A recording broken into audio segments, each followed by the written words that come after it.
আর কোনোদিনও যেন আমার পেছনে না দেখি। আমি কি কুত্তা যে তোর মতো কুত্তির পিছনে যাব? কি? আমি কুত্তি? কুত্তি না হলে কলেজের ছেলেগুলো তোর পিছনে কুত্তার মতো ঘুরঘুর করতো না। তোর মতো লুচ্চার সাথে প্রেম করা আমার সবচেয়ে বড় ভুল। আমি তো লুইচ্চাই, সেটা তুই এখন বুঝলি? তোর সাথে কেন যে কথা বলছি, অসহ্য একটা। এখন তো অসহ্য লাগবে কুত্তি। কুত্তি বলবি না। কি বলবো? ইরা কুত্তি। আপদ বিদায় হোক, তোর সাথে ব্রেকআপ। তুই কে? ব্রেকআপ করার কে? আমি ব্রেকআপ করতেছি। আর এই নে তোর ব্রেকআপ গিফট। বলে মুখ থেকে চুইংগামটা বের করে ওর চুল আটকাই দিলাম। যা, আমি তো তোকে ভুলে যাব, কিন্তু এই চুইংগামের জন্য তুই আমাকে মনে রাখবি। টাটা এক্স কফ।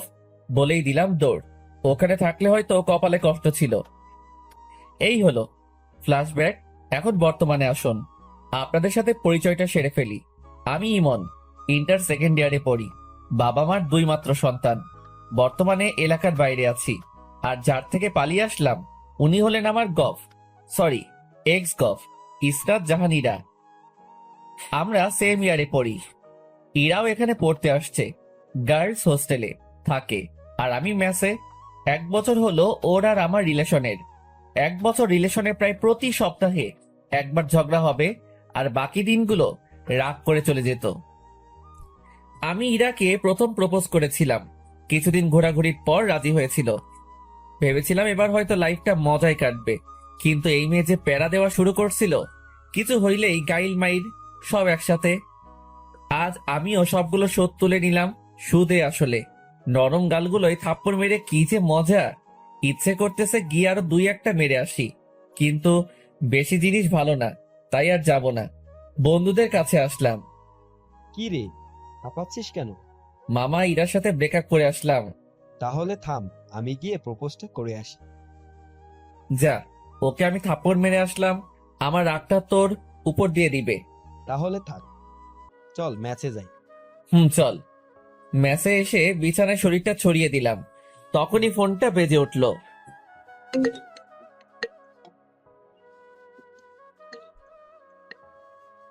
হ্যালো, কে? নাম্বারটা দেখো। ভাইয়ার নাম্বার। ভাইয়া বলো। একটা ঘটনা ঘটে গেছে।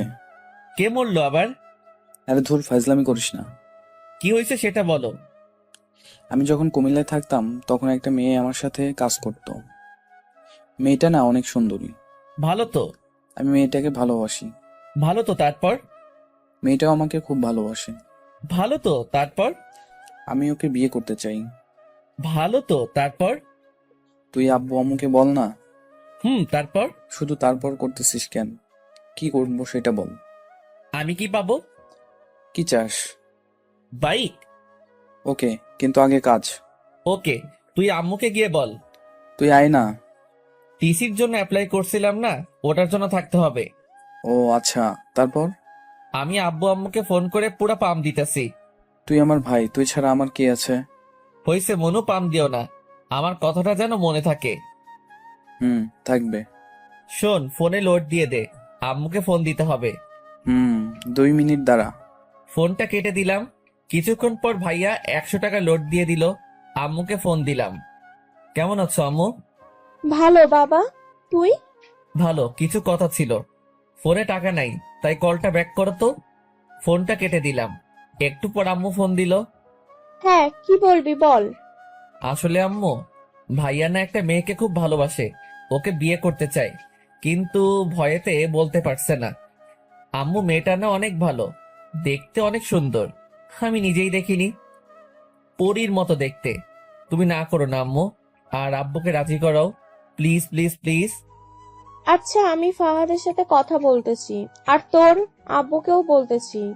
ওকে আমার সুইট মা, তুমি দুনিয়ার বেস্ট মা। হয়েছে, আসবি কোন দিন? টিসি দিলেই আমি চলে যাব। ফোনটা রেখে দিয়ে ঘুমিয়ে পড়লাম। বিকেলে ঘুম থেকে উঠলাম। বিকেলে সিয়ামকে নিয়ে বাইরে ঘুরতে বের হলাম। ঘোরাঘুরি করে মেসে আসলাম। রাতে ভাইয়ার ফোন। হ্যালো, কি করিস? পাম দিস না, আম্মু ফোন দিছিল। দিয়েছিল। কি বললো? রিয়ার বাসার নাম্বার নিল আর বিয়ের ডেট ঠিক করলো।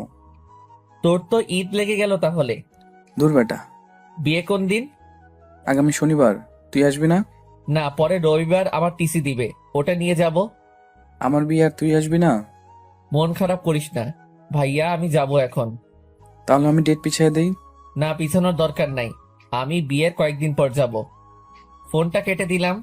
ভাইয়া আমি অনেক ফ্রি, বন্ধুর মতো। রাতে খেয়ে দিলাম ঘুম। পরে আর কলেজে গেলাম না। এর মধ্যে ভাইয়ার বিয়ে হয়ে গেল। ভাবির সাথে এই কয়দিনে অনেক কথা হয়েছে, ভাইয়ার সাথেও অনেক কথা হয়েছে। ইরার কথা অনেক মনে পড়েছে, ওর পাগলামিগুলো মিস করতাম, কিন্তু কিছু করার নাই। ব্রেকআপ তো ও করছে, আজ টিসি দেওয়ার কথা। কলেজে গেলাম। ভালোবাসা হারানোর কিছু থাকে না, সে চলে গেলেও দিয়ে যায় কিছু সময়, কিছু স্মৃতি, যাকে আঁকড়ে ধরে আপনি বেঁচে থাকতে পারেন। কারো ছেড়ে যাওয়ার দিকটা পজিটিভ ভাবে দেখুন। সে চলে গেছে কারণ সে আপনার যোগ্য ছিল না। যোগ্য মানুষটার জন্য অপেক্ষা করুন। কলেজে গিয়ে দেখি ইরার বান্ধবী তিশার সাথে দেখা।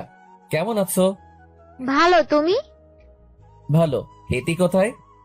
বাসায় গেছে, ওর বোনের বিয়ে। ভালো থাকো, একেবারে চলে যাচ্ছি। ও আচ্ছা, ভালোভাবে যেও। টিসি নিয়ে সিয়ামের সাথে মেসে আসলাম। আমি আর সিয়াম দুইজনেই টিসি দিচ্ছি, কারণ আমরা ছোট থেকে একে অপরের সাথে থাকি। আমার এই জায়গায় চয়েসে আসে দেখে সিয়ামও আমার সাথে ভর্তি হয়। এখন দুইজনই ট্রান্সফার নিলাম, নিজ শহরে যাব, বাঘের মতো চলাফেরা করব। পরের দিন ব্যাগ নিয়ে বেরিয়ে পড়লাম। বাসে উঠলাম। কিছুক্ষণ পর বাস ছেড়ে দিল। 6 ঘন্টা যাত্রা করে বিকেলের দিকে বাসায় আসলাম। বাসায় এসে কলিং বেল টিপ দিলাম। কিছুক্ষণ পর একজন মেয়ে এসে দরজা খুলে দিল। এটা নিশ্চয়ই আমার ভাবি যান। ভাইটু, কেমন আছো? জড়িয়ে ধরে। ভালো, ভিতরে আসো। আগে বলো ভাইয়া কই? রুমে আছে। ভাইয়ার রুমে গেলাম। ভাইয়া ঘুমাচ্ছে। ভাইয়া ভাইয়া। আরে তুই কখন এলি? এখনই। বাইক কই আমার? পরে কথা হবে, এখন ঘুমোতে দে। ও কাজের সময় কাজী, কাজ ফুরালে পাজি। ভাবি তুমি কিছু বলো না। কি হয়েছে? আমি তো কিছুই বললাম না। ভাবিকে সব কথা বললাম। তাহলে তুমি দেখো ভাইয়া কি আমার সাথে অন্যায় করতেছে না? ঠিকই তো, কালই তোমার বাইক কিনে দিবে। তুমি যাও, ফ্রেশ হয়ে নাও। ঠিক আছে ভাবি, তুমি না অনেক কিউট আর ভালো, একদম আমার মায়ের মতো। হইছে, আর পাম দিতে হবে না, যাও ফ্রেশ হয়ে নাও। আম্মুর সাথে কথা বলে আসি। আম্মুর কাছে গেলাম। আম্মু রান্নাঘরে রান্না করতেছে।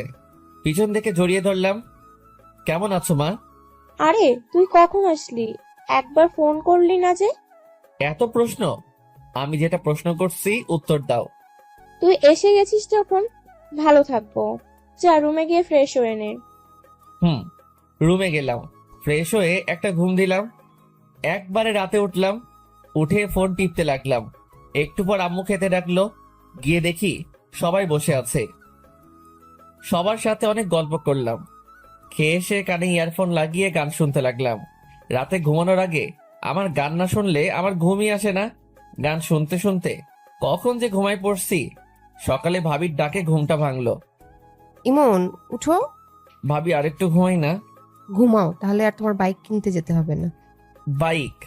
বিছানা থেকে উঠে বললাম, আচ্ছা আমি 5 মিনিটের মধ্যে আসতেছি। ফোনে বেশি চার্জ ছিল না, তাই হয়তো আমি ঘুমার পর পরই বন্ধ হয়ে গেছে। ফোনে চার্জ দিয়ে ফ্রেশ হয়ে নিচে গেলাম। নাস্তা করে আমি, ভাবি আর ভাইয়া বেরিয়ে পড়লাম। শোরুমে গিয়ে বাইক কিনলাম, FJ5। এই নাও চাবি, ঘুরে আসো। আমি চাবিটা নিয়ে ভাইয়ার হাতে দিলাম। বাইকটা তোমাদের দেওয়া, তাই প্রথম তোমরাই ঘুরো, বাসায় দেখা হবে। ভাইয়া প্লাস ভাবি প্রথমে মানতে চাইছিল না, আমি জোর করে ওদের পাঠিয়ে দিলাম। তারপর সিয়ামকে ফোন দিয়ে আসতে বললাম। কিছুক্ষণ পর সিয়াম আসলো। দুজনে ঘুরতে লাগলাম। ঘোরাঘুরি করতে করতে মাঠের দিকে গেলাম। তখনই পিছন থেকে কে যেন ডাক দিল। পিছনে তাকাই দেখি মিতু। কিরে, কেমন আছিস? ভালো, তুই? ভালো। কোন দিন আসলি তোরা? কালকে আসছি। চল বসে গল্প করি। 3 জন মিলে মাঠে বসে গল্প করলাম। দুপুরে বাসায় এসে খাওয়া করে দিলাম ঘুম। বিকেলে উঠে বাইরে বেরিয়ে পড়লাম। সন্ধ্যায় বাসায় আসলাম। ভাবি আর ভাইয়ার সাথে বসে অনেকক্ষণ ধরে গল্প করে খাওয়া করলাম। এইভাবে 1 সপ্তাহ কেটে গেল। ভাবির সাথে খুব ভালো সম্পর্ক গড়ে উঠল। ভাবি আমাকে নিজের ভাইয়ের চোখে দেখে। আমার কোনো বোন আর ভাবির কোনো বোন না থাকায় ভাবি আমাকে ভাই বলেই ডাকে। কিন্তু আমি ভাবি বলেই ডাকি। এর মধ্যে কলেজে ভর্তি হয়ে গেলাম। ইমন, উঠো, কলেজে যাবি না? হুম কখন কলেজ ছুটি দিল? হুম কি হুম হুম? ওঠ না, না হলে গায়ে জল ঢেলে দিব। উঠতেছি তো। উঠে ফ্রেশ হয়ে নাস্তা করে বাইকটা নিয়ে কলেজে আসলাম। ক্লাস শেষ করে বাইরে আসলাম, তখনই ভাবির ফোন। হ্যালো ভাবি। ভাই, আমার একটা কাজ করে দিতে পারবি? বলো। আমার বোন আজকে আসবে, তুই যদি ওকে একটু স্টেশন থেকে নিয়ে আসতিস। আচ্ছা, কিন্তু আমি চিনবো কেমন করে? ও নীল ড্রেস পরে আছে, একটু তাড়াতাড়ি যায় ভাই আমার, ও ওয়েট করে আছে। বলেই ভাবি ফোন কেটে দিল। বন্ধুদের থেকে বিদায় নিয়ে স্টেশনে আসলাম। এখানে তো অনেক মেয়ে নীল ড্রেস পরা থাকতে পারে, কিন্তু ভাবির বোনকে চিনবো কেমন করে?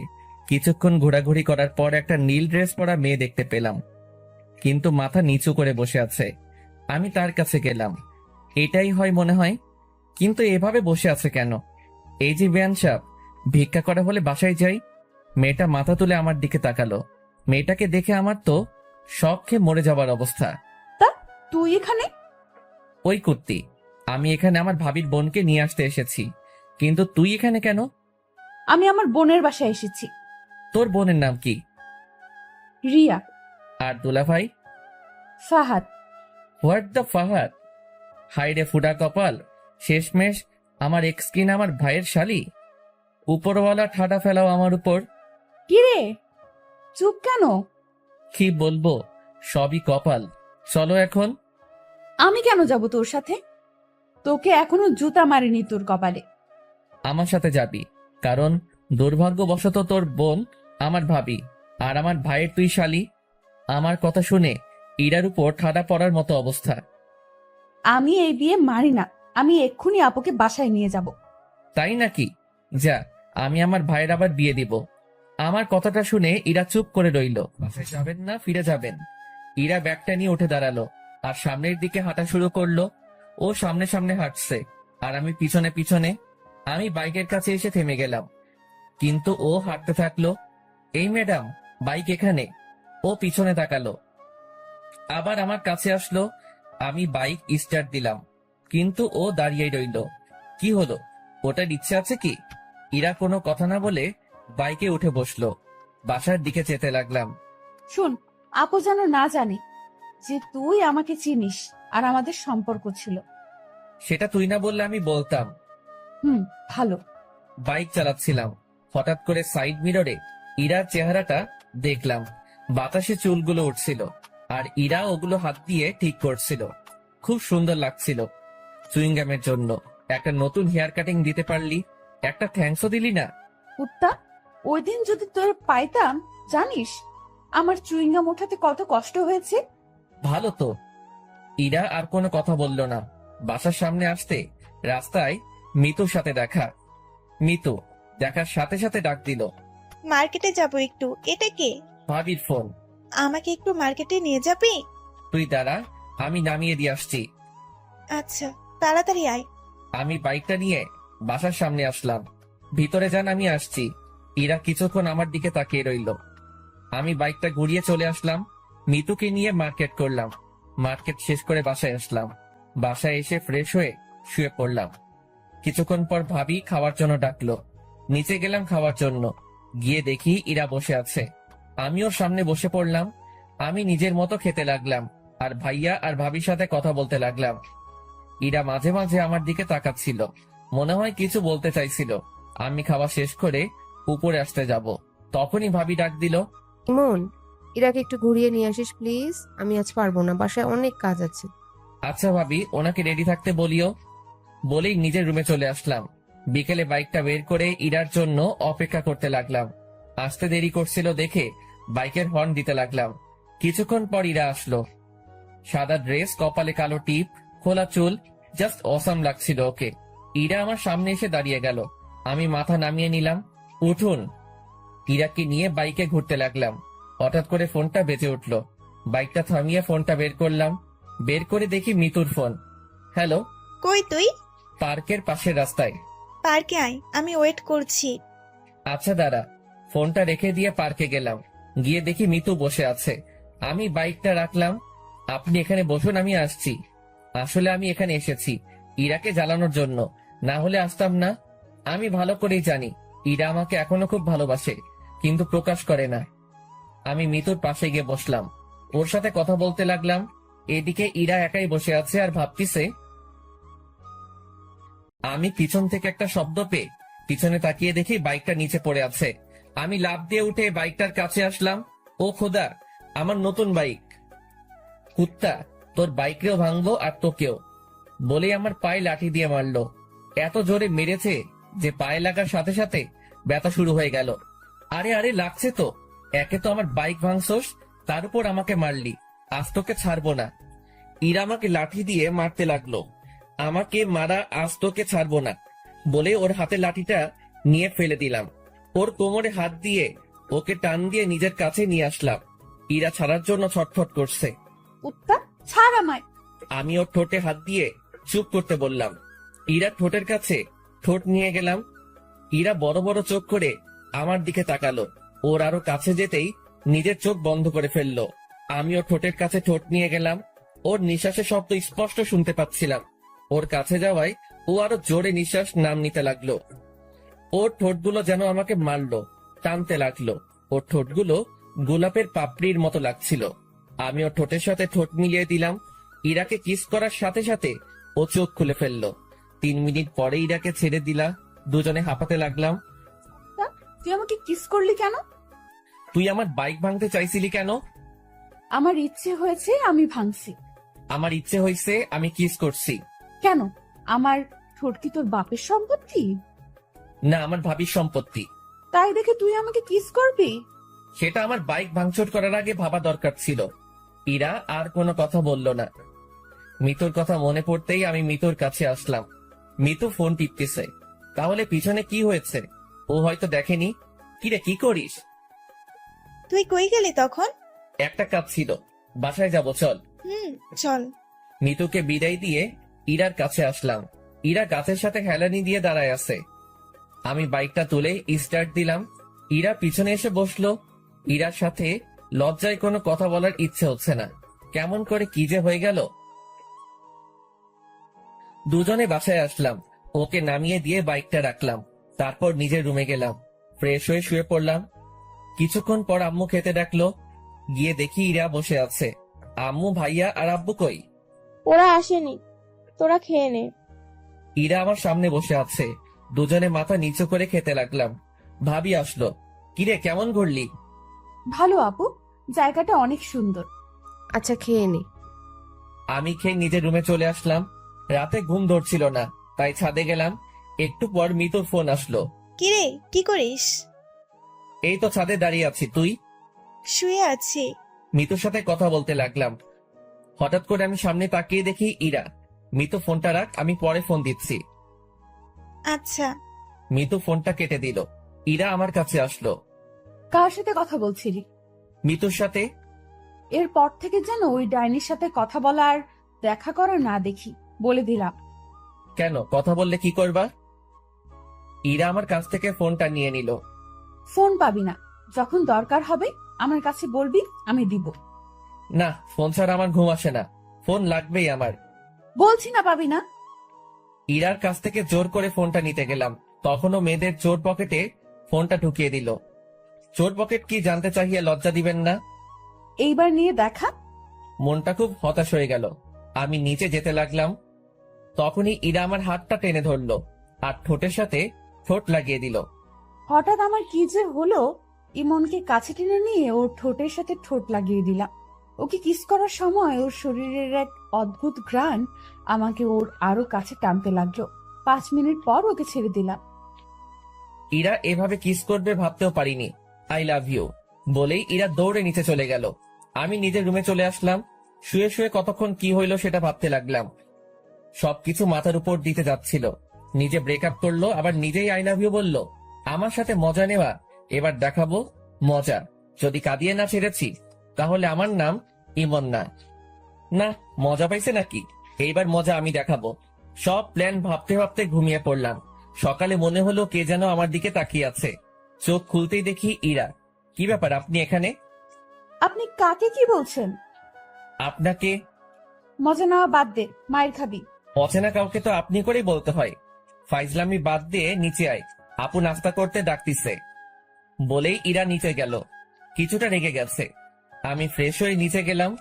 সবাই টেবিলে বসে, আমি ইরার মুখোমুখি চেয়ারে বসলাম। খাওয়ার মধ্যে ইরা পায়ের উপর পা উঠে দিল। আমি ওর দিকে তাকাতেই ও মুচকে একটা হাসি দিল। আমি টেবিল থেকে প্লেট নিয়ে উঠে সোফায় গিয়ে বসলাম। কি রে, ওখানে গিয়ে বসলি কেন? টিভি দেখতে দেখতে খাবো। তারপর সবাই খাওয়া শেষ করে যে যার মতো চলে গেল। ভাবি আর আম্মু রান্নাঘরে গেল। ইরা আমার পাশে এসে বসলো। আমি ওর দিকে না তাকিয়ে টিভি দেখতে লাগলাম। একটু পর ইরা আমার দিকে চেপে আসলো। আমি একটু সরে বসলাম। ও আরো চেপে আসলো। ধীরে ধীরে আমি একেবারে সোফার কোণায় চলে আসলাম। ইরা আমার শরীরের সাথে চেপে বসে আছে। আমি ওর দিকে তাকালাম। ও টিভির দিকে তাকিয়ে মুচকি হাসি দিচ্ছে। শুনছেন? কিছু বলবা? না, কিছু বলবো না। এমন ভাব করছে যেন কিছু বুঝে না। ধুর, এখানে আর থাকবো না। যেই উঠতে যাব, ইরা আমার হাত ধরে আবার সোফায় বসিয়ে দিল আর আমার কোলে বসে পড়লো। আরে কি হচ্ছে এটা? আম্মু ভাবি কেউ দেখে ফেলবে তো। দেখলে দেখুক, আমার কি। এখন চুপ থাকো, টিভি দেখতে দাও। ধুরবাল, ভালো লাগে না। না পারছি উঠতে, না পারছি বসে থাকতে। মুটকিটার ভারেতে পা ব্যথা ধরে গেল। আরেকবার মুটকি বললে গলা টিপে মেরে ফেলবো। শুনলো কেমনে? হঠাৎ করে ভাবির আওয়াজ পেলাম। আমি ভয় পেয়ে ইরাকে ধাক্কা মারলাম। ইরা মেঝেতে পড়ে গিয়ে জোরে চিল্লানি দিল। ওর চিল্লানি শুনে ভাবি রান্নাঘর থেকে চলে আসলো। কি রে, নিচে বসে আছিস কেন? বসে নেই, পড়ে গেছি। কেমন করে পড়লি? এই রে, এইবার যদি বলে দেয় আমি ধাক্কা মেরে ফেলে দিছি। পা পিছলে পড়ে গেছে ভাবি। ও, যা রুমে গিয়ে রেস্ট নে। তোর কি তার ছিড়া? দেখতে পারতেছিস না উঠতে পারতেছি না? রুমে যাব কেমন করে? ইমন ভাই, তুই একটু রুমে দিয়ে আয় না, আমাকে রান্নাঘরে যেতে হবে। না ভাবি, আমি পারবো না। যা না ভাই, একটু, তুই আমার সুইট ভাই না। হইছে হইছে, আর মাখন মারতে হবে না। আসুন। ইরার দিকে হাত বাড়িয়ে। ইরা হাত ধরে উঠতে গিয়ে আবার বসে পড়লো। কি হলো? উঠতে পারছি না। তাহলে কেমনে নিয়ে যাব? কোলে করে নিয়ে যাও। না, পারবো না। যা না ভাই আমার, প্লিজ প্লিজ। আচ্ছা আচ্ছা, ঠিক আছে। ভাবি রান্নাঘরে চলে গেল। আমি ইরাকে কোলে তুলে নিলাম। ইরাকে মুচকি মুচকি হাসছে। আমি ওকে ওর রুমে নিয়ে গেলাম। ও আমার গলা জড়িয়ে ধরেছিল। ওকে বিছানায় শুইয়ে দিয়ে উঠতে যাব, কিন্তু ও আমাকে জড়িয়ে ধরে রইল। কি হলো, ছাড়েন। না, আগে পাপ্পি দাও, তারপর। না, পারবো না। তাহলে আমিও ছাড়বো না। আমি ইরাকে নিজের থেকে জোর করে ছাড়িয়ে চলে আসতে যাব, তখন ও হাত টান দিয়ে দিল। আমি ওর উপরে পড়ে গেলাম। ইরা নিচে, আমি ওর উপরে। ইরা আমাকে জড়িয়ে ধরলো। মেয়েদের শরীর এত নরম আগে জানতাম না। দয়া করে কেউ খারাপ ভাবে নেবেন না প্লিজ। আমি ইরার শরীরের সাথে মনে হয় মিশে গেছি। কি করছেন, ছাড়েন। কেউ এসে যাবে তো। আগে পাপ্পি। পারবো না। আচ্ছা, আমি নিজে নিয়ে নিচ্ছি। যেই ইরা আমার ঠোঁটের কাছে ঠোঁট নিয়ে আসতে লাগলো, ভাবি তুমি এখানে। কথাটা শুনে ইরা আমাকে ছেড়ে দরজার দিকে তাকালো। এই সুযোগে আমি পালিয়ে গেলাম। কুত্তা, আমাকে টুপি পরানো পরে দেখে নিব। আমি ওখান থেকে চলে আসলাম। নিজের রুমে এসে ফোন টিপতে লাগলাম। বিকেলে মিতুর ফোন আসলো। কই আছিস? বাসায়। দেখা করতে পারবি?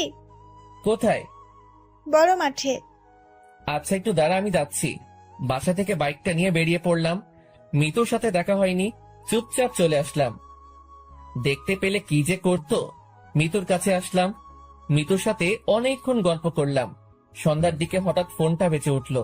বের করে দেখি ভাবির ফোন। হ্যালো, আমি তো মার্কেটে আসলাম একটু। বাসায় আয় তাড়াতাড়ি। আচ্ছা। মিতুকে ওর বাসায় নামিয়ে দিয়ে বাসায় আসলাম। ফ্রেশ হয়ে ভাবি রুমে গেলাম। গিয়ে দেখি ইরা আর ভাবি গল্প করতেছে আর চা খাচ্ছে। ভাবি ফোন দিলে যে। সে কখন বের হয়েছিস না বলে, তাই ফোন দিলাম। বস, তোর জন্য চা নিয়ে আস। ভাবি চা আনতে গেল। আমি সোফায় বসে ফোনটা বের করে টিপতে লাগলাম। সামনে এসে ফোনটা কেড়ে নিয়ে বিছানায় ছুঁড়ে মারলো। কই ছিলি? মিতুর সাথে দেখা করতে গেছিলাম। ও ফোন দিছিল। ওকে জ্বালানোর জন্য বললাম। তুই ওই ডাইনির কাছে গেছিস কেন? আমার ফ্রেন্ডের সাথে আমি দেখা করতে যাব, সেটা স্বাভাবিক ব্যাপার। না, দেখা করতে যাবি না, ওই মেয়ের নজর ভালো না। 2 দিন দেখে বুঝে গেলেন ওর নজর খারাপ। ও তোর দিকে কেমন করে তাকায়। তুই ওর সাথে কথা বলবি না, এমনকি কোনো মেয়ের সাথে কথা বলবি না। কেন? আমি মেয়ের সাথে কথা বললে দোষ আর আপনি ছেলের সাথে কথা বললে কিছু না? আমার কথাটা শুনে ইরা চুপ হয়ে গেল। আসলে আমার ইরার ব্রেকআপ এই কারণেই হয়। ওর একটা ফ্রেন্ড ওকে লাইক করতো আর আমি ওকে বলেছিলাম যাতে ওর সাথে কথা না বলে, কিন্তু ও শুনেনি। উল্টো আমি কোনো মেয়ের সাথে আমি কথা বললে সে রাগ দেখাতো। এর মধ্যে ভাবি চলে আসলো। ভাবি আসাতে ইরা নিজের জায়গায় গিয়ে বসলো। দাও। ভাবির সাথে অনেক গল্প করলাম। রাতে খাবার টেবিলে ইরা আমার দিকে মাঝে মাঝে তাকাচ্ছিল, কিন্তু কিছু বলছিল না। রাতে কে ঘুমিয়ে পড়লাম। কাল থেকে কলেজে যেতে হবে। সকালে ইরার ডাকে ঘুমটা ভেঙে গেল। কি হলো? কলেজে যাবা না? ওঠো।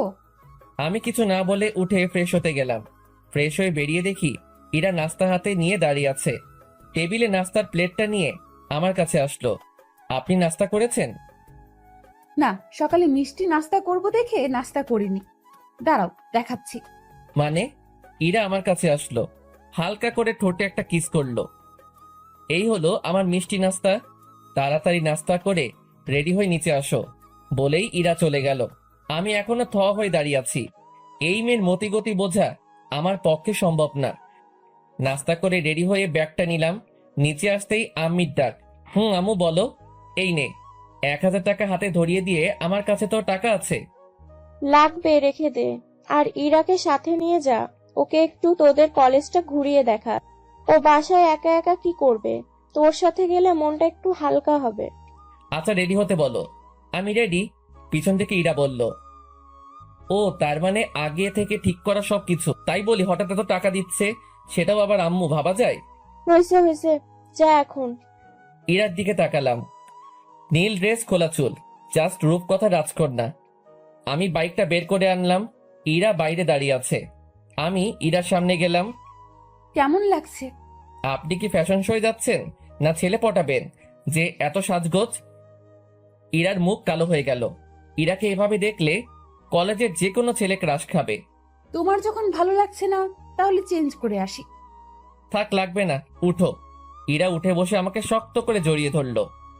ইরাকে নিয়ে কলেজে আসলাম। বাইকটা পার করে সিয়ামের কাছে আসলাম। সিয়াম ওর মামার বাসায় ছিল। কিরে, ইরা এখানে? সিয়ামকে সব বললাম। ভাই, তোর ভাগ্য বলতে হবে। কিন্তু ওকে আগে একটু ভালো মতো মজা দিতে হবে। আমাকে নিয়ে ফাইজলামি। তারপর দুজনে ইরার কাছে আসলাম। সিয়াম আর ইরা কথা বলল। আচ্ছা, এখানে থাকুন, আমরা ক্লাস করে আসছি। আমি কি করব এখানে? চত্বরে বসে থাকুন। আমি একা বসে থাকবো। থাকুন, আমি ক্লাস করে চলে আসবো। আমি আর সিয়াম ক্লাসের দিকে যেতে লাগলাম। পিছনে ফিরে দেখি ইরা বসে আছে আর কিছু ছেলে ওর দিকে যাচ্ছে, হয়তো কথা বলবে। ছেলেগুলো ইরার কাছে গিয়ে কি যেন কথা বলছিল। আমি আর সিয়াম ক্লাসে না গিয়ে ওদের কাছে গেলাম। কি হয়েছে ভাইয়া? আরে ইমন ভাই, তুমি এখানে? কি হয়েছে? আসলে ভাই, আমার ফ্রেন্ড এই আপুকে অনেক পছন্দ হয়েছে, তাই কথা বলতে আসছিলাম। ওটা তোদের ভাবি হয়? ভাই, আগে বলবা তো, ভুল হয়ে গেছে, আর হবে না। আপু, মাফ করে দেন প্লিজ। ছেলেগুলো চলে গেল।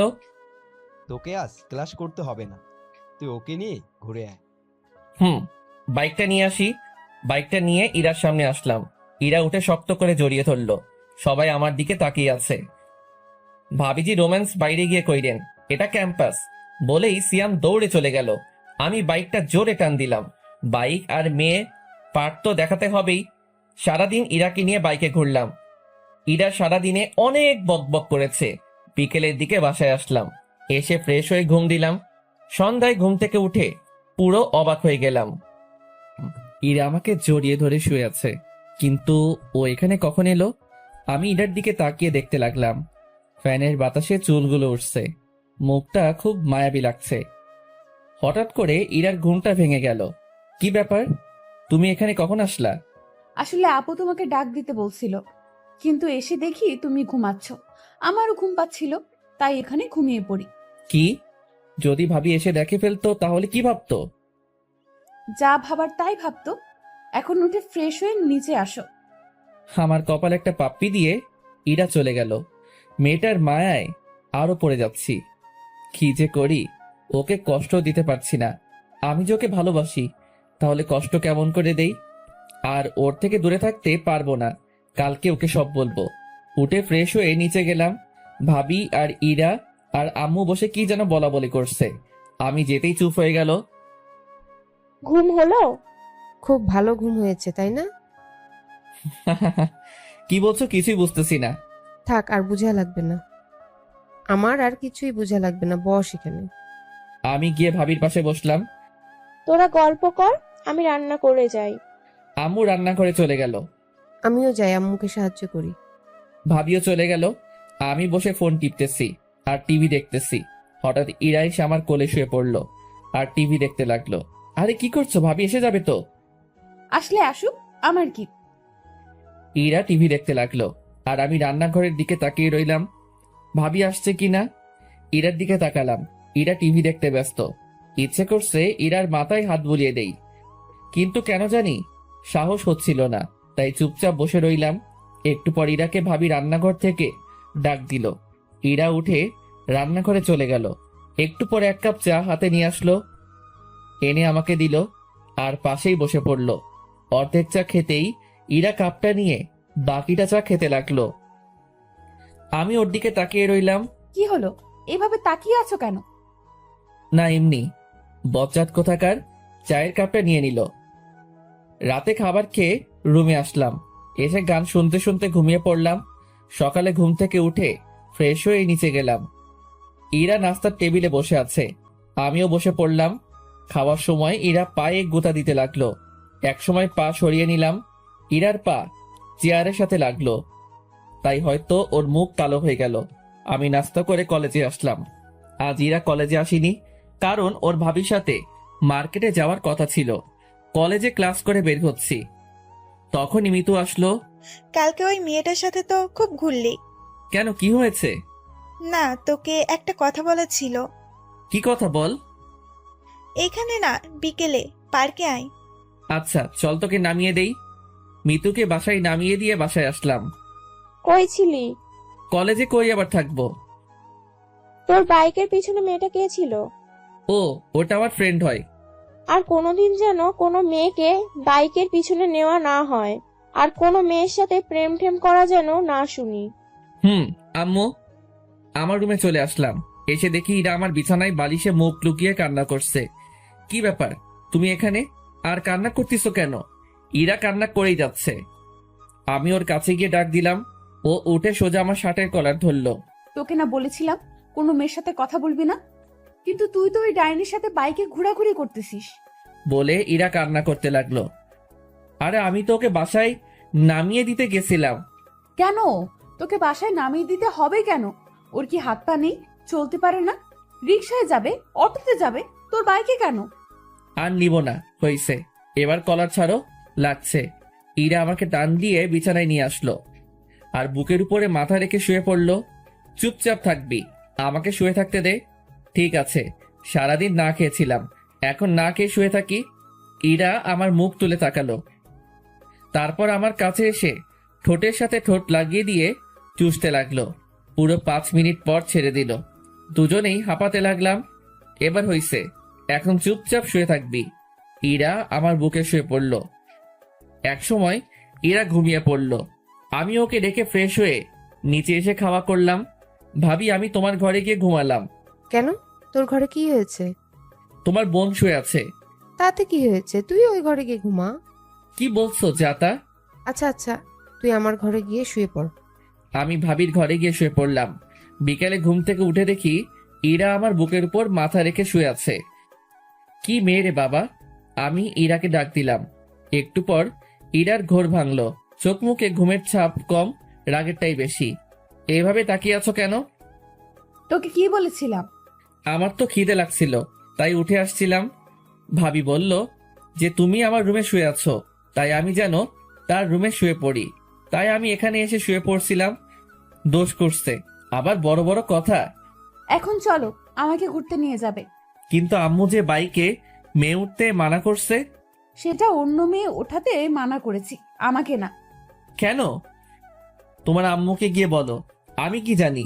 আমি রেডি হতে গেলাম, ইরা রেডি হতে গেল, আমি আম্মুর কাছে গেলাম। আম্মু, আমি কি ইরাকে বাইকে নিব? কিন্তু ইরাকে নিবি, আর ওকে যদি না নিস তাহলে তোর বাইক চালানো বন্ধ। ধুর, কিছুই বুঝি না, কি বলো তোমরা? বাইকটা বের করে দাঁড়িয়ে রইলাম। একটু পর ইরা এসে উঠে আমাকে শক্ত করে জড়িয়ে ধরলো। দুজনে পার্কের দিকে গেলাম। ইমন, গাড়ি দাঁড় করাও, আমি আইসক্রিম খাবো।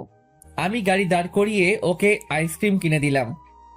তুমি এখানে একটু দাঁড়াও, আমি ভিতর থেকে আসছি। আচ্ছা, তাড়াতাড়ি আসো।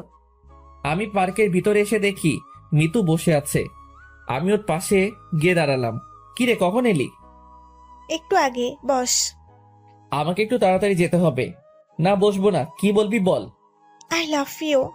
আমি তোকে অনেক ভালোবাসি। প্লিজ আমাকে ফিরিয়ে দিস না, প্লিজ। মিতুর কথা শুনে আমি তো পুরাই থ হয়ে গেলাম। তখনই কে যেন আমাকে টান দিয়ে মিতুর থেকে আলাদা করে দিল। পিছনে তাকিয়ে দেখি ইরা। 2-3টা পড়ে গেল গালে, মাথাটা ঝিমঝিম করছে। এই, তুমি ওকে মারলে কেন? আমি এখানে তোমার সাথে কথা বলছি না, সো চুপ থাকলে ভালো হয়। মানে কি বলতে চাচ্ছ? আর তুমি কোন সাহসে মারলে ওকে? ইরা মিতুকে চর মেরে বসলো। আমি তো দেখেই অবাক। বলছিলাম না চুপ করে থাকতে? ইরাকে সাইডে নিয়ে আসলাম। তুমি ওকে মারলে কেন? তুই একে জড়িয়ে ধরেছিলি কেন?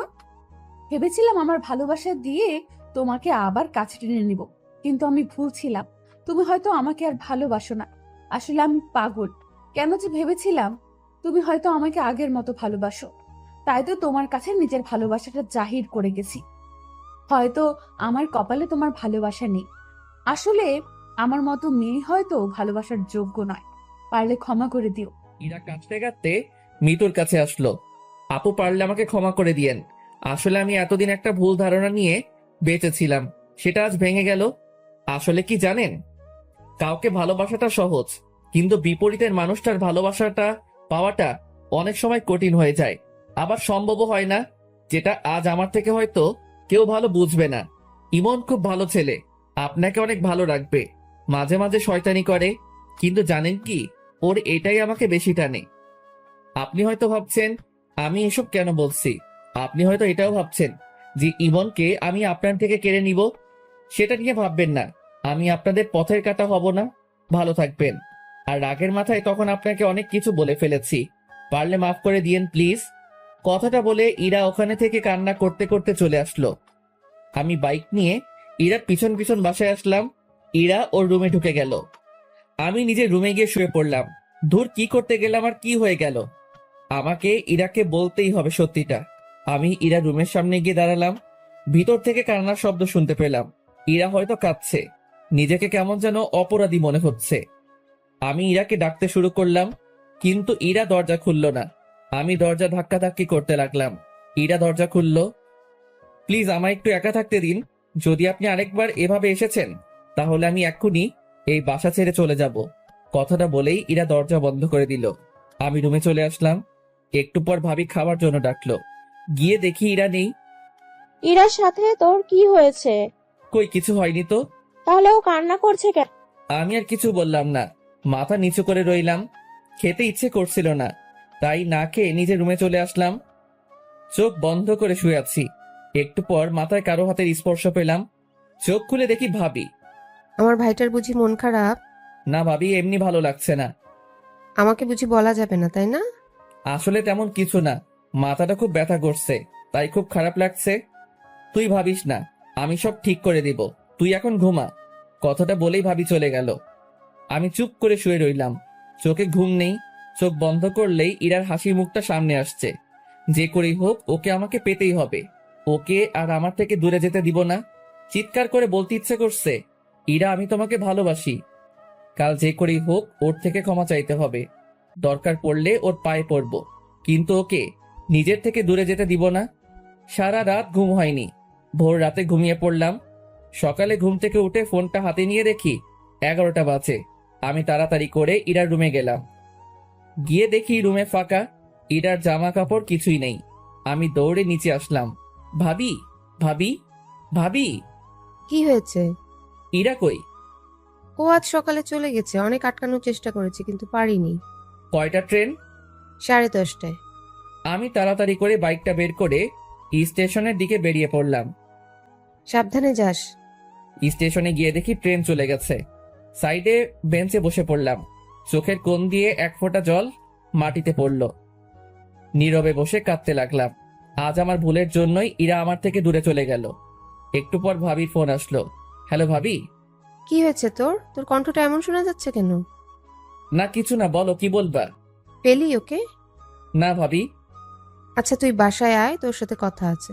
আচ্ছা আমি এক্ষুনি আসছি। বাইকটা নিয়ে বাসার দিকে যেতে লাগলাম। মুখের সামনে শুধু ইরার ছবিটা ভেসে উঠছিল।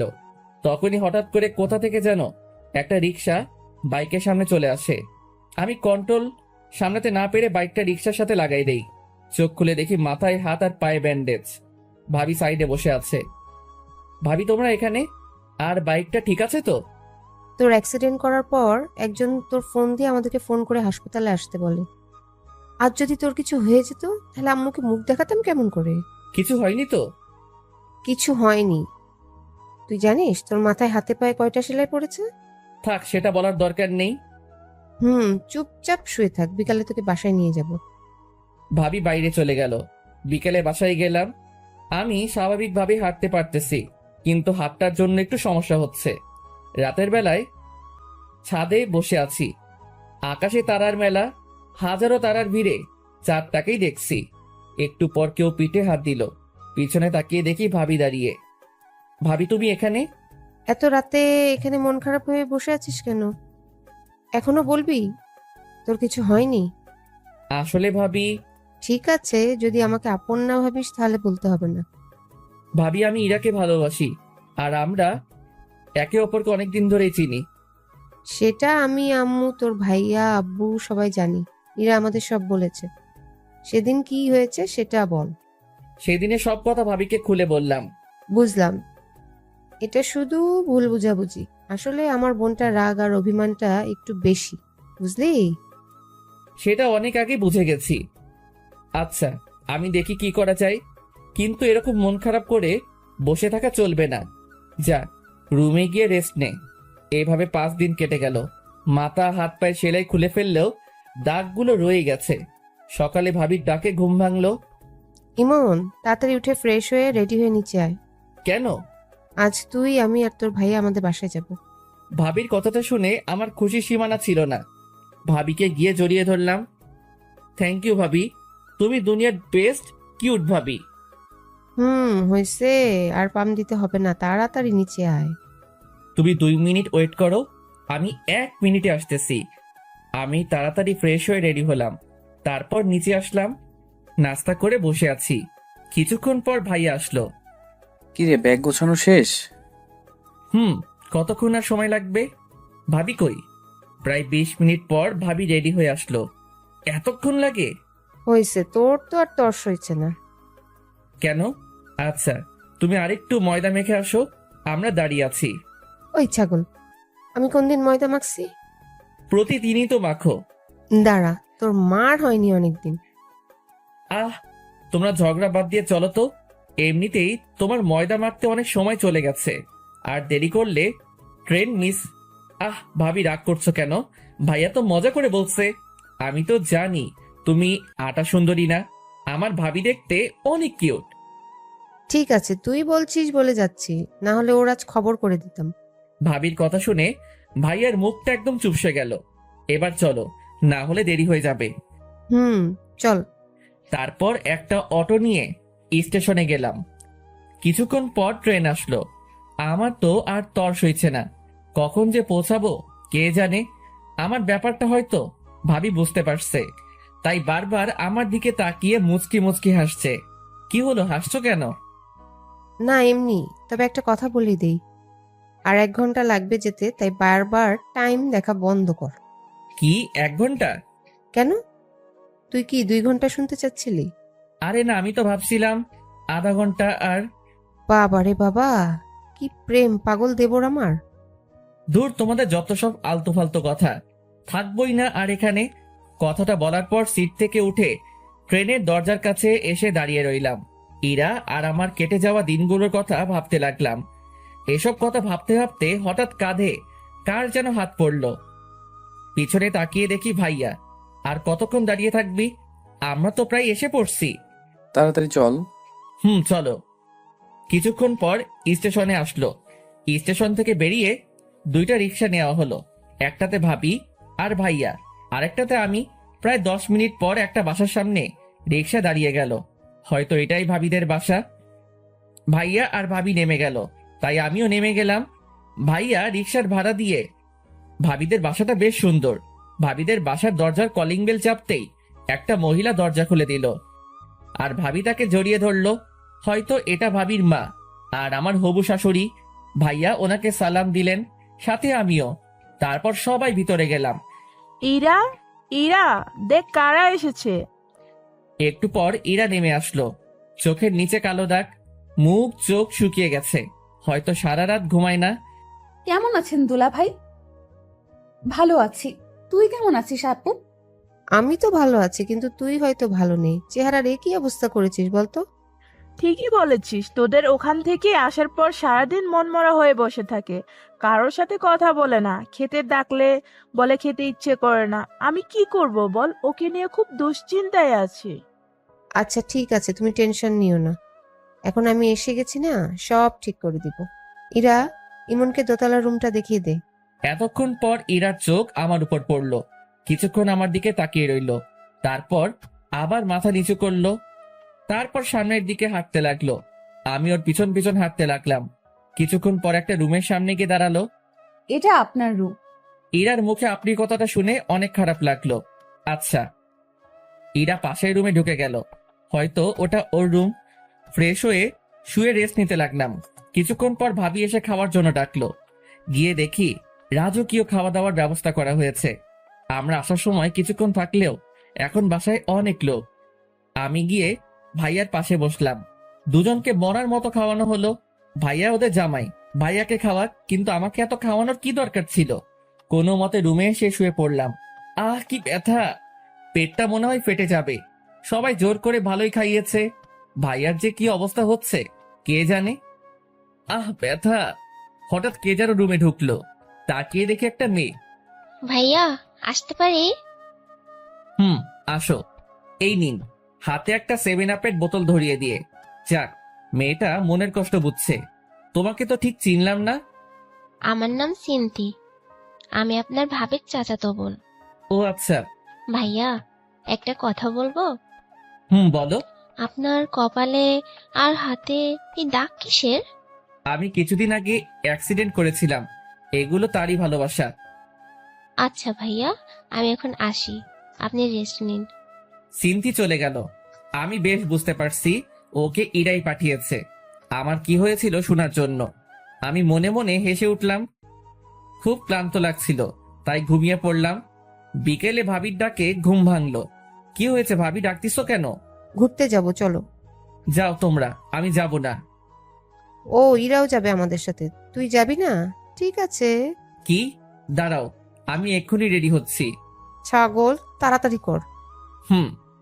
আমি রেডি হয়ে নিচে গিয়ে দেখি সবাই দাঁড়িয়ে আছে। তারপর বাইরে গিয়ে দুইটা রিক্সা নেওয়া হলো। একটাতে ভাবি আর ভাইয়া, আরেকটাতে আমি আর ইরা। ইরা রিক্সার এক কোণে, আমি এক কোণে। ইরা অন্যদিকে তাকিয়ে আছে আর আমি ইরার দিকে। হঠাৎ একটা গর্তে চাকা পড়ায় ইরা আমার কাছে চলে আসলো। আমি ইরার হাতের উপর যেই হাত দিতে যাব অমনি ও হাত সরিয়ে নিল। তারপর সবাই পার্কে গেলাম। ভাইয়া আর ভাবি এক জায়গায় বসে বাদাম খাচ্ছে আর গল্প করতেছে, আর এদিকে আমি শুধু বাদাম খাচ্ছি আর ইরা আনমনা হয়ে বসে আছে। একটু পর একটা ছেলে এসে ইরার পাশে দাঁড়ালো। কিরে, কেমন আছিস? ভালো। তুই? ভালো। এটা কে? এটা দুলা ভাইয়ের ভাই। ও আচ্ছা, হঠাৎ এখানে? এমনি ঘুরতে আসলাম। ছেলেটি ইরা আর আমার মধ্যে বসে আছে। ইরার সাথে গল্প করতে লাগলো। আমি চুপচাপ ওদের কথা শুনতে লাগলাম। ইরা এতক্ষণ চুপ করেছিল, কিন্তু এখন ছেলেটার সাথে হেসে কথা বলছে। এটা দেখে মাথায় রক্ত উঠে গেল। মনে হচ্ছে ছেলেটাকে উড়াধরা দেই, কিন্তু কি করব, ইচ্ছা থাকলেও উপায় নেই। ভাইয়া ভাবি দেখলে খারাপ ভাববে। তখনই দেখলাম একটা মেয়ে দূরে বসে একলা ফোন টিপতেছে। দাঁড়াও, আমাকে ডাকানো? এবার দেখাচ্ছি। আমি ওদের ওখান থেকে উঠে মেয়েটার কাছে আসলাম। কারোর জন্য অপেক্ষা করছেন? কেন বলুন তো? না, একা বসে আছেন তাই বললাম। একা বসে থাকলে কি কারোর জন্য অপেক্ষা করা হয়? আসলে সেটা না, কিন্তু এখানে তো কেউ একা আসে না, তাই বললাম আর কি। ও, তাহলে আপনিও একা আসেননি? একা আসিনি সেটা ঠিক, কিন্তু একাই আছি। আপনার কথা ঠিক বুঝলাম না। অত বুঝে কি হবে বলেন তো? আমি ইমন। নিশি। আমার কথার উত্তরটা কিন্তু পেলাম না। কোনটা? এই যে, কারোর জন্য অপেক্ষা করছেন কিনা। না, তেমন কেউ নেই। ও, আপনার কেউ আছে? জি আছে। কে এসে? ওই যে দেখছেন একটা ছেলের পাশে একটা মেয়ে বসে আছে, ওইটা। মানে আপনার গার্লফ্রেন্ড আরেকজনের সাথে বসে কথা বলছে, আর আপনি এখানে বসে আছেন? ব্যাপারটা ঠিক হজম হলো না। সে অনেক কাহিনী, অন্য একদিন বলবো। ফ্রেন্ডস। ফ্রেন্ডস। আমি রিয়ার সাথে গল্প করতে লাগলাম। এদিকে ইরা রিয়াদ। কি রে, কি হলো? ওদিকে কি দেখছিস? কিছু না। তোর কি হয়েছে বলতো? আছে, চলো বাসায় যাব এক্ষুনি। একটু পর যাই, তুই বস এখানে। বলছি না বাসায় যাব, তাড়াতাড়ি উঠ। দুলা ভাই উঠেন তো। আচ্ছা, ইরা যখন বলছে চলো, চলে যাই, কিন্তু ইমন কই? কথা বলা শেষ হলে চলুন বাসায় যাব। আচ্ছা চলো। আমি নিশিকে বলে চলে আসলাম। আসার সময় অবশ্য ওর নাম্বারটা নিয়ে এসেছি। বাসায় আসলাম। আসার সময় অবশ্য ইরার মুখটা দেখার মতো ছিল। মাঝে মাঝে আমার দিকে রাগি লুকে তাকাচ্ছিল। মনে হচ্ছে চোখ দুটো দিয়ে খেয়ে ফেলবে। বাসায় এসে ফ্রেশ হয়ে নিচে গেলাম। সবাই একসাথে খাওয়া দাওয়া করলাম। ইরাও ছিল সাথে। রাতে ঘুম আসছিল না, তাই ছাদে গিয়ে দাঁড়ালাম। পকেট থেকে একটা সিগারেট বের করে ধরলাম আর রাতের আবহাওয়াটা উপভোগ করতে লাগলাম। সিগারেট খাওয়াটা আমার নেশা না। দিনে একটা থেকে দুইটা আর না খেলে নাই। হঠাৎ একটু পর কারো পায়ের আওয়াজ পেলাম। সিগারেটটা লুকিয়ে ফেললাম। ইরা ছাদে উঠলো। সিগারেটটা দূরে ফেলে দিতে চাইলাম, কিন্তু দিলাম না। দেখি ও কি করে। ইরা ছাদের এক কোণে চলে গেল। আমি ওখানে দাঁড়িয়ে সিগারেট খেতে লাগলাম। এটা কি আপনার বাসায় যে এখানে সিগারেট খাচ্ছে? না, কেন? এখানে সিগারেট খাওয়া বারণ নাকি? হ্যাঁ বারণ। আর এই সাথে যার তার আশা এলাও না। এক্ষুনি নেমে যান। তাহলে যার তারের মধ্যে পড়ি। হ্যাঁ, আমার তো সেটাই মনে হচ্ছে। ও, ভালো তো। কথায় ভালোই বিষ ঢালতে শিখে গেছো। যাই হোক, আমি নেমে যাচ্ছি। কথাটা বলেই নিচে চলে আসলাম। ইরাদের বাসার পাশে একটা চায়ের দোকান আছে। ভাবিকে বলে ওখানে গেলাম। গিয়ে একটা সিগারেট কিনে খেতে লাগলাম। ইরা ছাদ থেকে আমার দিকে তাকিয়ে আছে। অন্ধকারে ওকে দেখতে না পেলেও চাঁদের আলোয় ওর ছায়াটা ঠিকই দেখা যাচ্ছে। সিগারেটের ধোঁয়ায় ইরার দেওয়া বিষগুলোকে মন থেকে বের করার চেষ্টা করতে লাগলাম। কিছুক্ষণ পর বাসায় ঢুকলাম। ভিতরে ঢুকে দেখি ইরা দাঁড়িয়ে। ওর মুখোমুখি না হয়ে রুমে চলে গেলাম। গিয়ে শুয়ে পড়লাম। কোনোভাবেই হার মানলে চলবে না, পুরো চেষ্টা করতে হবে। কোনো মতেই আমি ইরাকে আমার জীবন থেকে আলাদা হতে দিব না। এসব ভাবতে ভাবতে ঘুমিয়ে পড়লাম। সকালে ঘুম থেকে উঠে ফ্রেশ হয়ে নিচে গেলাম। ভাইয়া নাস্তা করছে। পাশে সিনথিয়া আর ইরাও আছে। আমি গিয়ে সিনথির পাশে বসলাম। আমি আমার মতো খেতে লাগলাম। এর মধ্যে সিনথি আমার কানের কাছে আসলো। ভাইয়া, আপনি আর আমি আজ ঘুরতে যাব। পাশ থেকে কথাটা হয়তো ইরা শুনতে পেল। ইরা সিনথির দিকে রাগি লুকে তাকালো। ওর চোখ থেকে সিনথির যায় যায় অবস্থা। এত কথা কিসের? খাওয়ার সময় যা। আর ওকে খেতে দে আগে। উপরে যা। সিনথি ভয় পেয়ে উপরে পালালো। ইরা আমার দিকে একবার তাকিয়ে উঠে গেল। ওর চোখ দিয়ে মনে হয় আগুন ঝরছে। সারাদিন ইরার সাথে কোনো কথা হয়নি। বিকেলে বাজারে যাওয়ার জন্য বের হলাম। তখনই সিনথি আসলো। ভাইয়া কই যান? একটু মার্কেটে যাব। ও, আমিও যাব, চলুন। আমার কিছু কেনাকাটা করার আছে। আমি আর সিনথি বেরিয়ে পড়লাম। মার্কেটে গিয়ে সিনথি কেনাকাটা করতে লাগলো। তখন একটা শপে একজোড়া পাইল দেখে খুব পছন্দ। আমি পাইলগুলো ইরার জন্য কিনে নিলাম। ইরার পাইল অনেক পছন্দ। আমরা মার্কেট থেকে বেরিয়ে আসবো, তখনই দেখলাম ইরা মার্কেটের ভিতরে যাচ্ছে। ভাবলাম এক্ষুনি পাইলগুলো ওকে পরিয়ে দেই, তাই ওকে ডাকতে লাগলাম। কিন্তু ও না শোনার ভান করে চলে যেতে লাগলো। আমি দৌড়ে গিয়ে ওর হাতটা ধরলাম। কি হলো, কি হলো? এতক্ষণ ধরে ডাকছি, শুনতে পাচ্ছ না? জানোয়ার, রাস্তাঘাটে মেয়েদের দেখলে হাত ধরার ইচ্ছে হয়? কুত্তা, বাবা মা শিক্ষা দেয়নি? তোর মতো ছেলেদের জন্মের ঠিক নেই, সেজন্য তোরা এমন করিস। আর একদিন যদি দেখি তাহলে বুঝতে পারবি। কথাগুলো বলে ইরা চলে গেল। আমি ওখানে দাঁড়িয়ে রইলাম। আশেপাশে সব মানুষ সবাই আমার দিকে তাকিয়ে আছে। অজান্তে চোখ দিয়ে পানি পড়তে লাগলো। ইরা এমনটা করতে পারলো? হয়তো ভুলটা আমারই, কিন্তু আমার বাবা মা নিয়ে না বললেই পারতো। আজ বুঝে গেলাম ওর মনে আমি আর নেই। তাড়াতাড়ি করে নিজের চোখের জল মুছে ফেললাম। হঠাৎ করে কাঁধে কারোর হাতের স্পর্শ পেলাম। তাকিয়ে দেখি সিনথি। আরে বাদ দাও, আমি কিছু মনে করিনি। আরে কি বলছো তুমি? কেন ক্ষমা চাইছো? তুমি তো কিছু করনি। সব দোষ আসলে আমার ভাগ্যের। আসলে কি জানো, মানুষ যখন কাছে কিছু পায় তার মর্যাদা দিতে পারে না, আর যখন সেটা চলে যায় তখন সেটা তার কাছে অনেকটা দামি হয়ে যায়। আর কিছু সময় উপর থেকে সেটা লেখা থাকে না। আমার ক্ষেত্রে হয়তো উপরওয়ালার মর্জি। কারো মনে জায়গা করে নিতে উপরওয়ালার মজি থাকা লাগে কি? হয়তো বা না, কিন্তু সম্পর্কটা একটা পরিণতি পেতে গেলে, একটা হ্যাপি এন্ডিং এর জন্য তার আদেশ থাকা লাগে। তার ইচ্ছে না থাকলে রাস্তা একসাথে আসলেও ঠিকানাটা আলাদা হয়ে যাবেই। তোমার কথার কিছুই বুঝলাম না। একদিন বুঝতে পারবা। চলো বাসায় যাই। চলো। বাসায় আসলাম, ভাবি আমাদের কাছে আসলো। কিরে, তোর গালে কিসের দাগ? জানো ভাবি, ইরা আপু না? কথাটা বলার আগেই আমি সিনথিকে থামিয়ে দিলাম। কিছু না ভাবি, গালে একটা মশা বসেছিল, ওটাকে মারতে গিয়ে দাগ পড়ে গেছে। ভাবি আমার দিকে তাকালো। যা উপরে গিয়ে ফ্রেশ হয়ে নে। উপরে এসে শুয়ে পড়লাম। কি এমন ভুল করেছিলাম যে ইরা আমার সাথে এমনটা করলো? ভেবেছিলাম ওর অভিমানের জন্য হয়তো এমনটা করছে, কিন্তু এখন বুঝতে পারছি ইরা আর আমাকে ওর জীবনে চায় না। তাহলে ওর ইচ্ছেটাই থাক। নীরবে কেঁদে চলেছি। কেন জানি না নিজেকে খুব একা লাগছে। মনে হচ্ছে জীবন থেকে কিছু একটা চিরদিনের মতো হারিয়ে গেল। শত চেষ্টায় তাকে আটকে রাখতে পারলাম না। চারদিকটা কেমন যেন অন্ধকার হয়ে আসছে। চোখের পাতাগুলো জলে ভিজে গেছে। ভালোবাসা আমার সাথী না হলেও কষ্টগুলো আজ আমার সাথে ঠিকই আছে। ভালোবাসার সবচেয়ে বড় পাওনাটা হয়তো পেয়ে গেলাম। নিজেকে শেষ করে দেওয়ার ইচ্ছে করছে, কিন্তু সেটা করলে আম্মু আব্বু ভাইয়া ভাবিকে ধোকা দেওয়া হবে। তাই এই যন্ত্রণা নিয়েই সারা জীবন হয়তো কাটিয়ে দিতে হবে। সারা রাত কেঁদেই গেলাম। বাইরে খেয়ে এসেছি বলাই ভাবি আর ডাকেনি। জ্যোৎস্না রাতে জানালার পাশে বসে আছি। চাঁদের আলোয় কেমন যেন একটা মায়া আছে। আজ বুঝলাম কেন জ্যোৎস্না রাতের চাঁদ সবার পছন্দ। রাতের একলা সময় পুরনো কথাগুলো মনে করিয়ে দেয়, তা ভালো হোক বা খারাপ।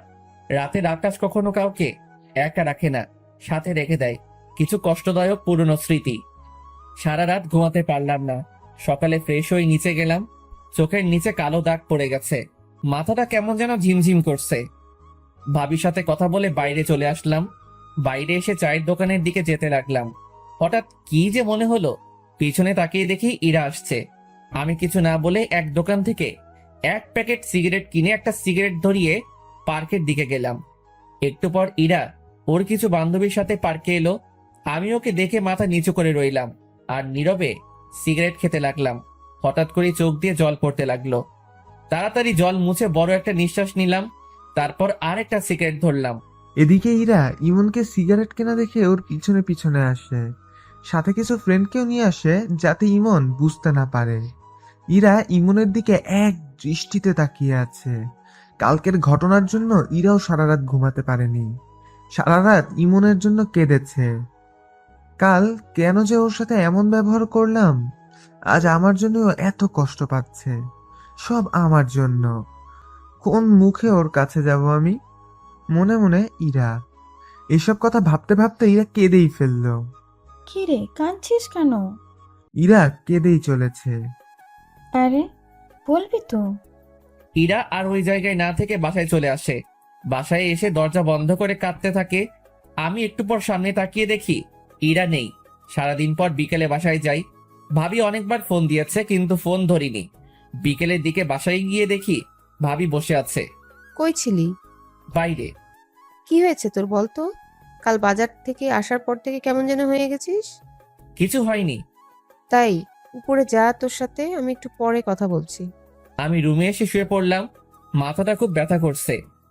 একটু পর ভাবি আসলো। তুই সিগারেট খাস? আর যেন কোনোদিন সিগারেট খাওয়া না দেখি। তারপর ভাবি আমার কাছে আসলো, আমার মাথায় হাত বুলিয়ে দিতে লাগলো। ইরা কি বলেছে তোকে? কিছু বলেনি। তুই বলবি না আমি জানি। ভাবি সিনথিকে ডাক দিল। একটু পর সিনথি রুমে আসলো। কাল মার্কেটে কি হয়েছিল?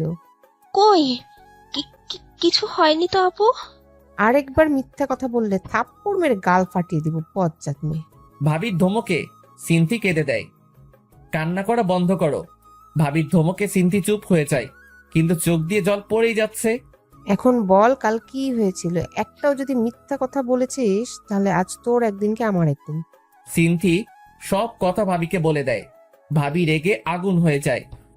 আমার হাত ধরে ইরার রুমে নিয়ে যেতে লাগলো। ভাবি আমার কথাটা শুনো, ইরার কোনো দোষ নেই, আমি ওর হাত ধরেছিলাম। তাতে কি হয়েছে? এর আগে মনে হয় তুই ওর হাত ধরিসনি, আর হাত ধরেছিস বলে তোকে মারবে, বাবা মা তুলে গাল দিবে? ভাবি আমার কথাটা শুনো একবার। একদম চুপ করে থাকবি। ভাবির এমন রূপ কোনোদিনও দেখিনি। ভাবি রেগে একদম আগুন হয়ে আছে। ভাবি আমাকে ইরার রুমে নিয়ে গেল। ইরা জানালার পাশে দাঁড়িয়ে আছে। তুই কাল ইমনকে কেন মেরেছিস? ও কোন সাহসে আমার হাত ধরেছিল? আপু আমার কথাটা শোন। চুপ। তোকে নিজের বোন বলতে ঘৃণা করছে। তুই জানিস ইমন তোকে কতটা ভালোবাসে? তাও তুই ওকে অপমান করলি, ওর বাবা মা নিয়ে গালি দিলি। ওর বাবা মা এখন আমারও বাবা মা। তুই এতটা নীচ হয়ে গেছিস জানতাম না তো। ইরা নীরবে কান্না করে যাচ্ছে। আজ থেকে তোর সাথে আমার কোনো সম্পর্ক নেই। আমারই ভুল। আমি কেন ইমনকে এখানে আনতে গেলাম, কালকেই আমরা এখান থেকে চলে যাব। তারপর আর কোনো দিনও এই বাসায় আসবো না। ইরা কোনো কথা বলছে না, শুধু কান্না করছে। ইমন ভাই, আমাকে মাফ করে দে। আমার বোন এমনটা করবে আমি ভাবতেও পারিনি। আমি ওর হয়ে তোর কাছে মাফ চাইছি।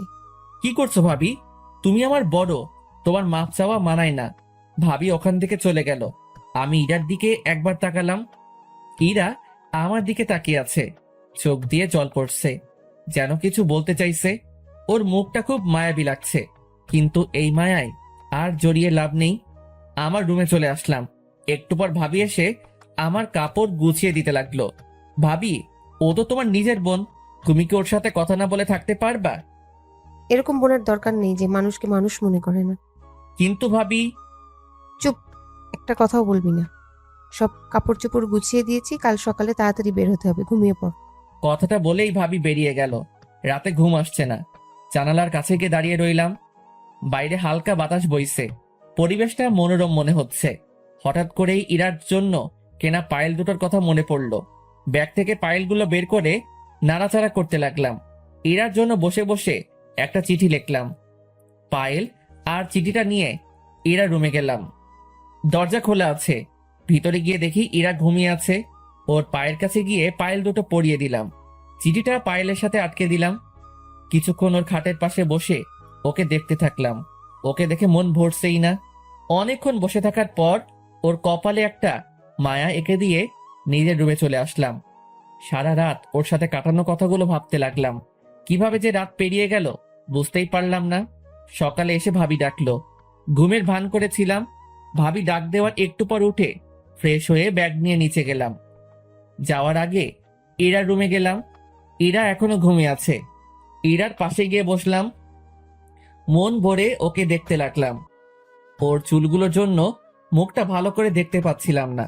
চুলগুলো আলতো করে সরিয়ে দিলাম। তারপর ওর কপালে একটা ভালোবাসার পরশ এঁকে দিলাম। তখন ইরা নড়ে উঠল। পায়ের মধ্যে পায়েলের সাথে চিঠিটা দেখলাম। বুক বড় নিঃশ্বাস নিয়ে চলে আসলাম। নাস্তা করে বেরিয়ে পড়লাম। এদিকে ইরা ঘুম থেকে উঠে দেখে পায়ে পায়েল, আর পায়েলের ভিতরে একটা চিঠি। ইরা চিঠিটা খুলে পড়তে লাগলো। ইরা, কি বলবো ভেবে পাচ্ছি না। আজ মনটা কেমন যেন করছে, খুব একা একা লাগছে। তোমার থেকে দূরে চলে যেতে হবে কোনো দিনই ভাবিনি। সবটাই আমার ভুল। আমি হয়তো তোমার যোগ্য নই, তাই হয়তো এমনটাই হলো। সেই দিন তোমার কথাগুলো কথা না, বিষ ছিল, যেগুলো আমার মনটাকে ক্ষত বিক্ষত করে দিয়েছে। তোমাকে ভালোবাসার আমার কাছে কোনো কারণই ছিল না, আর ভুলে যাওয়ারও কোনো কারণই নেই। তাই তোমাকে কোনো দিনও ভুলতে পারবো না। কিন্তু তুমি আমার থেকে ভালো কাউকে পেলে হয়তো আমাকে ভুলে যাবে। আর আমাকে দেখে যেন পুরনো কথা না মনে পড়ে, তাই আমি তোমার সামনে আর কোনো দিনও আসবো না আমার ভালোবাসা নিয়ে। আসবো না সেটা নিয়ে, চিন্তা করো না। পায়েলগুলো দেওয়ার জন্যই সেই দিন তোমার হাতটা ধরেছিলাম। আর সেদিনই বুঝতে পেরেছিলাম তোমার হাত ধরার ক্ষমতা আমার কোনো দিনই হবে না। পায়েলগুলো তোমার জন্যই কিনেছিলাম, তাই রেখে দিলে খুশি হব। ভেবে নিও এটা তোমার কাছে আমার শেষ চাওয়া। ভালো থেকো। আর আমার জন্য তোমার আর ভাবির সম্পর্কটা খারাপ হলো, তার জন্য আমি অনেক দুঃখিত। আশা করি আমার থেকে ভালো কাউকে নিজের জীবনে পাবে, যে আমার মতন জানোয়ার হবে না। ইতি, ইমন। ইরা চিঠিটা নিয়ে বুকে জড়িয়ে কাঁদতে লাগলো।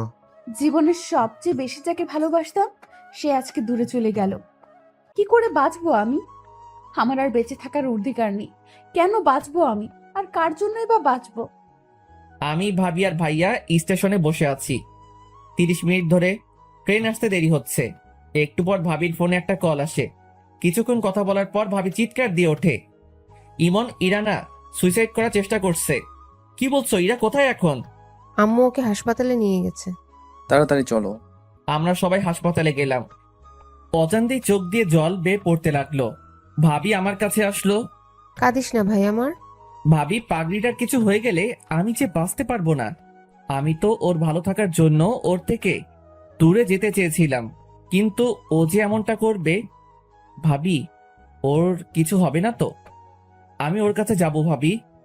একটু পর ডাক্তার চেক আপ করছে, তুই চুপটি করে বস, আমি আসতেছি। ভাবির কথা শুনে কিছুটা হলেও স্বস্তি পেলাম। কিছুক্ষণ পর ডাক্তার বের হলেন। সবাই দেখা করতে গেল। ভাবি আমাকে আগে যেতে বলল, কিন্তু আমি সবার পরে গেলাম। ইরা শুয়ে আছে। আমি রুমে ঢুকতেই আমার দিকে তাকিয়ে মুখ ঘুরিয়ে নিল। আমি ওর পাশে গিয়ে বসলাম। হাতে ব্যান্ডেজ করা, দুজনেই চুপচাপ। ইরা অন্যদিকে মুখ ঘুরিয়ে আছে। আমি ওর হাতের উপর হাত রাখলাম। ইরা চুপচাপ। দুজনের মুখে কোনো কথা নেই। কি বলবো ভেবে পাচ্ছি না। না, ওকে একটু রাগিয়ে দেখি। আমি কি চলে যাব? আসতে কি বলছে? কেউ বলেনি। নির্লজ্জ এর মতো চলে আসছি। এখন ফিরে যাই। যা, চলে যা, লাগবে না তোকে। আরে চিল্লাচ্ছ কেন? যাচ্ছি তো। উঠতে যাব, তখন দেখছি ইরা ফুপিয়ে ফুপিয়ে কান্না করছে। মুখটা কি এদিকে ঘোরানো যাবে? না, যাবে না। চলে যা তুই, কারো দরকার নেই আমার। সত্যি তো? কি হলো? ইরা আমার দিকে ঘুরলো, আমার চোখের দিকে তাকিয়ে আমাকে জড়িয়ে ধরলো। আমার বুকে মুখ গুজে কান্না করতে লাগলো। আরে এত কান্না কেউ করে? চুপ কর, একদম কথা বলবি না। আরেকবার যদি আমাকে ছেড়ে যাওয়ার কথা বলছিস তাহলে বুঝতে পারবি। তাহলে সেদিন বাজারে কি বললে? আসলে সেদিন তোমাকে সিনথির সাথে দেখে মাথা খারাপ হয়ে গিয়েছিল, তাই আবোল তাবোল বলে ফেলেছি। আমাকে মাফ করে দিও। তুমি যদি মাফ না করো তাহলে আমি আবার কিছু করে ফেলবো। আরে পাগলি, আমি কি তোমার উপর রাগ করে থাকতে পারি? অবশ্য আবার হাত কাটলে ভালোই হবে। কেন? তাতে তোমার ওজনটা যদি একটু। যে মোটু তুমি, কি আমি মোটু?